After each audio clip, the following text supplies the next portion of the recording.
kuba iyi video ikuguyeho si ubifate nk'impanuka, ahari n'Imana yari yarateganyije yuko ino video iri bukugereho. Dore ibintu birindwi ngiye kukubwira bizagufasha mu rugendo rwawe kugira ngo gukurikira Imana bizakorohere. Icya mbere, gusenga mbere yuko ufata telefone yawe. Iteka ryose iyo ubyutse mu gitondo ubanza gufata telefone kandi ukwiriye kubanza ugasenga. Ni byiza iyo ukwiriye kubanza ugasenga mbere yuko ufata telefone yawe. Icya kabiri, kuvugisha Imana ahantu hose uri. Ntuzavugishe Imana gusa ngo ni ukubera yuko wagiye gusenga cyangwa se wavukanye. Mu muhanda, mu ishuri, mu modoka, hose wayivugisha, hose yakumva kuko ibera hose icyarimwe.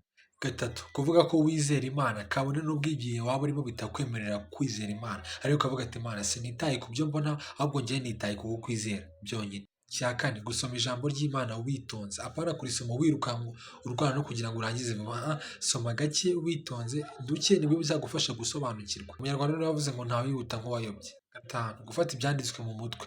Wibuke yuko Yesu ajya gutsindisha Satani ku musozi aho yari avuye mu masengesho yamutsindishije icyanditswe, ntabwo yari agifite ngo agisome ahubwo yari agifite mu mutwe. Gerageza ushake ibyanditswe ufata mu mutwe wawe, bizagerageza kugufasha guhangana na Satani.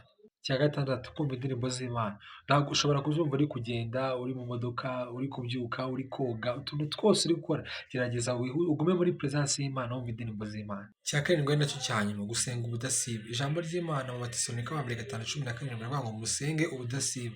Ntabwo dusenga gusa ariko twagiye gusenga mu materaniro, ntabwo dusenga gusa ariko twahuye n'abantu, buri munsi ni igikorwa gihoraho kuko Satani nawe aturwanya bihoraho. Natwe dukwiriye gusenga bihoraho, tugasabana n'Imana bihoraho. Ibi bintu uzagenda ubikora gake gake kimwe ku kindi bizagufasha gukuza umubano wawe n'Imana. Utu duhabitsi dutoya nudushyira mu buzima bwawe buri munsi bizagenda bigufashe, biguhindura umuntu nawe ubwawe uzisanga wahindutse utakiri wa wundi wahoze.